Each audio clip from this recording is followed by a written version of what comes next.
बिस्मिल्लाहिर्रहमानिर्रहीम। अस्सलाम वालेकुम नाज़रीन, आप यूट्यूब चैनल देख रहे हैं। मैं इमरान खान हूँ। ये एक पॉलिटिकल प्रिजनर है। इमरान खान एक सियासी कैदी है और इसको बेसिक ह्यूमन राइट्स नहीं दिए जा रहे। जो बुनियादी इंसानी हकूक़ कैदियों के होते हैं वो इमरान खान साहब को नहीं दिए जा रहे। और हमारे पास सिर्फ एक ही प्लेटफॉर्म है, एक्स या ट्विटर, जहाँ पर हम इमरान खान के लिए आवाज़ उठाते हैं। लेकिन जब भी मैं कभी इमरान खान के बारे में कोई पोस्ट करती हूँ तो पाकिस्तान के अंदर जो इसकी रीच है और ग्लोबली भी, खास तौर पे आलमी सतह पे भी और खास तौर पे पाकिस्तान के अंदर भी, ये इसकी रीच को जीरो कर दिया जाता है, बहुत कम कर दिया जाता है। यानी जमायमा जब कोई और काम करती हूँ कहती है रीच ठीक रहती है, जब मैं इमरान खान के बारे में बात करती हूँ तो मेरी रीच को कम किया जाता है। इलॉन मस्क को वो ये कह रही हैं कि आपने वादा किया था कि आज़ादी इज़हार राय होगा आपके प्लेटफॉर्म के ऊपर, लेकिन यहां पे ऐसा नहीं हो रहा। और इस प्रॉब्लम को फिक्स किया जाए मेरे अकाउंट के हवाले से खास तौर पे, ताकि हम जो है वो पैगाम फैला सकें इमरान खान के साथ जो जुल्म और ज़्यादती हो रही। लुब्बे बाब ये है कि जमायमा कह रही हैं कि इंटरनेशनल हाथों के अंदर ट्विटर भी इस्तेमाल हो रहा है। हम जब इमरान खान के लिए आवाज़ उठाते हैं तो उसकी रीच बहुत कम हो जाती है। टेक्निकल डाटा भी इन्होंने शेयर किया, क्योंकि इमरान खान के हवाले से जब जमायमा आवाज़ उठाए तो फिर तो वो लाखों में मामला जाना चाहिए, लेकिन वो उस तरह जा नहीं रहा, उसकी रीच को रोका जा रहा है। ये इलॉन मस्क को इन्होंने बराह रास्त अपील की। अब देखते हैं इसका क्या फ़ायदा होता है। नाज़रीन, एक और बड़ा अफसोसनाक वाक़या मैं आपके साथ शेयर करता हूँ। ये गुजरांवाला में पाकिस्तान तहरीक इंसाफ के एक कारकुन है, रावली कैंट वाक़े के अंदर इनको 5 साल की सज़ा दे दी गई 9 मई के वाक़े में। और ये जो गुजरांवाला का डीसी है उसके दफ्तर के बार बार चक्कर लगाए गए कि ये जो फ़ारूक अब्दुल्ला साहब हैं इनकी अहलिया इंतकाल कर गई हैं, इन्हें जेल से निकाल कर पैरोल पे रिहाई दी जाए ताकि ये जाएं और जाकर अपनी अहलिया की तदफीन करें। लेकिन बार बार डीसी गुजरांवाला के दफ्तर के चक्कर लगाए गए, बात नहीं बनी, तो फिर इनकी अहलिया को दफना दिया गया। मैं सिर्फ आपको याद दिलाऊं कि नवाज शरीफ साहब की अहलिया जब इंतकाल कर गई थी तो ना सिर्फ बगैर पूछे और बगैर रिक्वेस्ट के उनको पैरोल दी गई, सबको उन्हें पहुँचाया गया, बल्कि इमरान खान साहब ने इंसानी हमदर्दी के तौर पर 3 दिन तक उनकी रिहाई को मज़ीद एक्सटेंड कर दिया कि मज़ीद 3 दिन तक वो फातह ख्वानी अपने मिलने वालों को, फैमिली वालों को, सबको मिलें, वो वहाँ पे रहें। पूरी फैमिली के लिए इमरान खान साहब ने ये गुंजाइश निकाल कर दी थी। ये थी इंसानी हमदर्दी। और आज वही नवाज शरीफ, उसकी बेटी मरियम, ये सारे इक़्तिदार में हैं और बड़े खुशबाश हैं। नवाज शरीफ मिला अपने साथियों को और नवाज शरीफ ने कहा जी अब तो गिलगित बल्तिस्तान और आज़ाद कश्मीर भी हम जीतेंगे। और वैसे भी इस्टेब्लिशमेंट ने फैसला कर लिया है कि नून लीग की झोली में सारा कुछ डालना है और यही लंदन प्लान का हिस्सा है। आसिम मुनीर साहब को एक्सटेंशन और इस्तिस्ना भी मिल गया, इसी चक्कर में 5 साल के लिए मजीद उनको लाया गया है। तो अब आज़ाद कश्मीर की और गिलगित बल्तिस्तान की हुकूमत भी नून लीग को बनाकर दी जाएगी, नवाज शरीफ साहब को राज़ी रखा जाएगा। तो ये जुल्म की इंतहा है जो एक और कारकुन के साथ की गई। कई लोगों की माएँ फौत हो गई, उनको नहीं जाने दिया, कईयों के बच्चे फौत हो गए, कईयों के वालिद फौत हो गए, अब इनकी अहलिया फौत हो गई हैं। इनके अंदर बिल्कुल इंसानी हमदर्दी बाकी नहीं रही।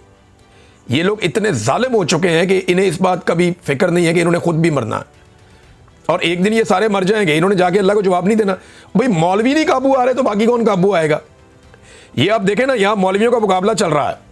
ये हुक्मरानों के टुकड़ों में पलने वाले रातबखोर मौलवी हैं, इनका जनाब मुकाबला चल रहा है जूते पॉलिश करने का। और एक मौलवी के बाद दूसरा जूते पॉलिश करता है, फिर तीसरा जूते पॉलिश करता है, फिर चौथा जूते पॉलिश करता है। और टका के इतनी दाढ़ियाँ इनकी, सफ़ेद दाढ़ियाँ इनकी, जनाब ये खड़े हो गए वहाँ पे जज्बाती अंदाज में तकारीर करके आसिम मुनीर साहब के जूते पॉलिश कर रहे हैं।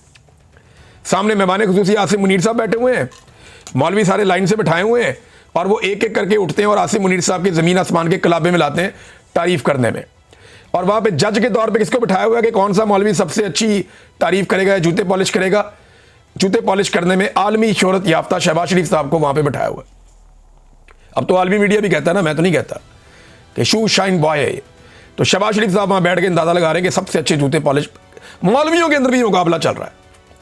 एक मौलवी ऐसा खड़ा नहीं हुआ वहाँ पे जिसने उठकर ये कहा हो कि आर्मी चीफ साहब ये इस्तिस्ना क्या होता है। एक मौलवी उठता ना, उठकर खड़ा होता और वो इस्लाम का झंडा उठाता, जालिम हुक्मरान के सामने कलमा हक बयान करता। चलो और कोई बात ना करता, ये तो पूछता कि जनाब सहाबा इकराम ने इस्तिस्ना नहीं लिया, खुलफाए राशिदीन ने इस्तिस्ना नहीं लिया, अल्लाह के नबियों ने इस्तिस्ना नहीं लिया, आप कौन हैं जिसने गैर आईनी और गैर इस्लामी इस्तिस्ना ले लिया? एक मौलवी उठ के नहीं बोला। अंदाज़ा करें आप।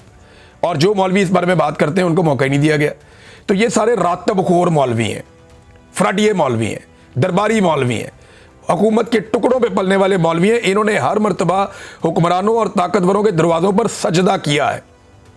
ये वो मौलवी हैं जिन्होंने कलमा हक भी जब बोला है ना तो मजलूम और कमज़ोर के खिलाफ बोला है और उसी को हमेशा तबाह किया है। ये उठ के कह रहे हैं तबाह कर देंगे, बर्बाद कर देंगे, आपके हाथ में बैत कर दें। ये ज़रा ताहिर अशरफी को सुने ना आप। ताहिर अशरफी एक ऐसा मौलवी है जो हर हुकूमत को तोहफे में मिलता है और इससे आपने परेशान नहीं होना। ये कल इमरान खान की हुकूमत आएगी ना तो ये इमरान खान के जूते साफ करेगा। यहाँ पे कोई और इमरान खान की जगह आ जाएगा, ये उसके जूते साफ करेगा। इसकी आदत है। ये मौलवी नहीं है, ये इस्लाम के लिए काम नहीं करता, ये हुक्मरान के लिए काम करता है। सुने जरा इसको, इमरान खान के बारे में कल ये क्या कहता था हाफिज ताहिर अशरफी, जरा सुने आप। हम आपके साथ हैं, मैं हमेशा कहता हूं, आज फिर कहना चाहता हूं। खुशामद क्या करनी, बुढ़ापे में आ गए। मैं उस इमरान खान को जानता हूं। उलमा, मेरे पास एक गवाही है आपके सामने देना चाहता हूं। 27 की रात थी, बैतुल्ला का जवार था, तहज्जुद का वक़्त था। मैं और हजरत पीर साहब मौजूद थे जब बैतुल्ला के जवार में इमरान खान ने अपनी तकरीर उठा के साइड पे रखी जो वजारत खारजा ने लिख कर दी थी। सेक्रेटरी खारजा परेशान था कि हमने तो ज़ाब्ते और जो भी सारे डाल के दिए, ये क्या करने लगा है। इमरान खान का पहला जुमला ये था कि मेरी जिंदगी की ख्वाहिश थी। जनाब सदर साहब, चूंकि हम आईनी गवाह हैं, ये इमरान खान का जुमला था कि मेरी जिंदगी की ख्वाहिश थी कि कभी मैं तुम 57 सरबराहों से मुखातिब हूं। इस्लामी दुनिया के 57 सरबराह बैठे थे।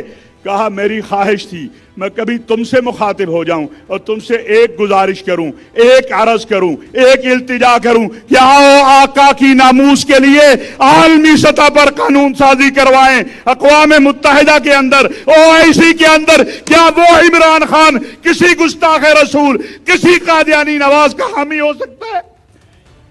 और मेरे अजीजों, हम भी बाल सफेद हो गए। जो अक़वाम मुत्तहिदा में वो कह आया है उसके बाद किसी और चीज़ की ज़रूरत नहीं है। उसने अक़वाम मुत्तहिदा में कह दिया हम उस मोहम्मद अरबी सल्लल्लाहु अलैहि वसल्लम के मानने वाले हैं जो एक अल्लाह पे यकीन रखता है। अपनी जान तो कुर्बान कर सकते हैं, अपने कश्मीरी भाइयों को छोड़ नहीं सकते। इसके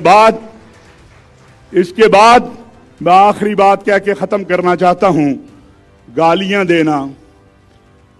देना, तोहमतें लगाना, अफवाहें फैलाना, बदजुबानी करना, ये मुनाफिकों और अबू जहल के मानने वालों का काम। लेकिन पिछली मरतबा ये कहता था नून लीग वालों को मुनाफिक, अबू जहल और एस्टेब्लिशमेंट के लोग जो इमरान खान के खिलाफ थे, उस वक्त ये कहता था क्योंकि उस वक्त जूता इमरान खान का था। टिका के पॉलिश किया इस आदमी ने।